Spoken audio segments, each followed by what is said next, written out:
ഈ ഡ്രഗ്സ് പോലെ പ്രശ്നമാണ്. ഒന്നും കൂടി ആവർത്തിച്ച് പറയുന്നു, മൊബൈലിലെ നെഗറ്റീവ് ഗെയിമുകളുടെ അഡിക്ഷൻ ഡ്രഗ്സ് പോലെ അപകടമാണ്. എത്രയോ കുട്ടികൾ കൗൺസിലിങ്ങിന് വരുന്ന സമയത്ത് വാപ്പക്ക് 10 ലക്ഷം പോയിട്ടുണ്ടാവും, ഉമ്മക്ക് 10 ലക്ഷം. ഇതൊക്കെ ഒന്ന് നോക്കാനുള്ള അറിവും കൂടി നമുക്ക് വേണ്ടേ? നമ്മളിതൊക്കെ വലിയ കമ്പനികളല്ലേ ആണ്. പക്ഷേ ക്രെഡിറ്റിന്റെ സിസ്റ്റം വെച്ചിട്ടും നാണയം വെച്ചിട്ടും അല്ലാതെ ഇപ്പം അതിൻ്റെ മേലെ ക്രിപ്റ്റോയുടെ കളിയുണ്ട്. ക്രിപ്റ്റോ കളി എന്ന് പറഞ്ഞാൽ ക്രിപ്റ്റോ നാണയം വാങ്ങിയിട്ട് ആ നാണയം അങ്ങോട്ടും ഇങ്ങോട്ടൊക്കെ വെച്ചിട്ട് അവസാനം അതിൻ്റെ പിന്നാലെ പോയിട്ട് ലക്ഷങ്ങൾ കടം വരുന്ന കുട്ടികളുണ്ട്. ഈ കുട്ടികളുടെ വയസ്സ് എത്രയെന്നറിയോ? 13, 14.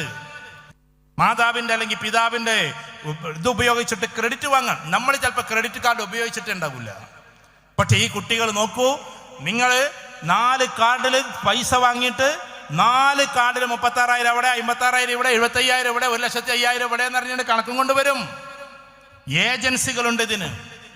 ഇന്നാളൊരു കുട്ടിയെ പിടിച്ചിട്ട് ആ ഏജൻസികൾ പൈസ കൊടുക്കാഞ്ഞാൽ അങ്ങോട്ടാക്കും ഇങ്ങോട്ടാക്കും എന്നൊക്കെ പറഞ്ഞ് എന്തോ മുദ്രപേപ്പറിൽ ഉമ്മനെ കൊണ്ട് ഒപ്പിടിച്ചിട്ട് അവസാനം അത് വന്നിട്ട് അവരെല്ലാവരും കൂടി എൻ്റെ അടുത്ത് വന്നിരുന്നു, സാർ ഇതിനെന്താ പ്രതിവിധി? ആ കുട്ടി 2.25 ലക്ഷം കടമാണ്. 2.25 ലക്ഷം കടം എന്ന് പറഞ്ഞാൽ 4 ക്രെഡിറ്റ് കാർഡിലൂടെ ഉണ്ടാക്കിയിട്ടുള്ള കടങ്ങൾ. ഡിജിറ്റൽ ക്രെഡിറ്റ് കാർഡ് ഉണ്ട്, ഓൺ ക്രെഡിറ്റ് കാർഡ് ഉണ്ട്.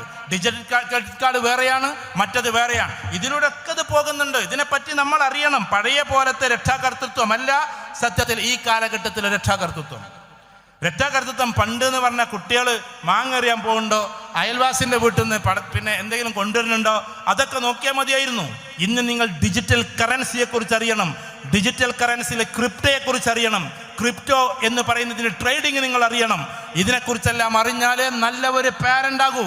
കാരണം ഇവിടുത്തെ 13, 14, 15 വയസ്സായ കുട്ടികൾ ഇല്ലീഗലായിട്ട് ഈ കാര്യങ്ങൾ ചെയ്തുകൊണ്ടിരിക്കുന്നുണ്ട്. ഈ നാട്ടിൽ ഉണ്ടാകാതിരിക്കട്ടെ എന്ന് നമുക്ക് പ്രാർത്ഥിക്കാം. ഇങ്ങനെ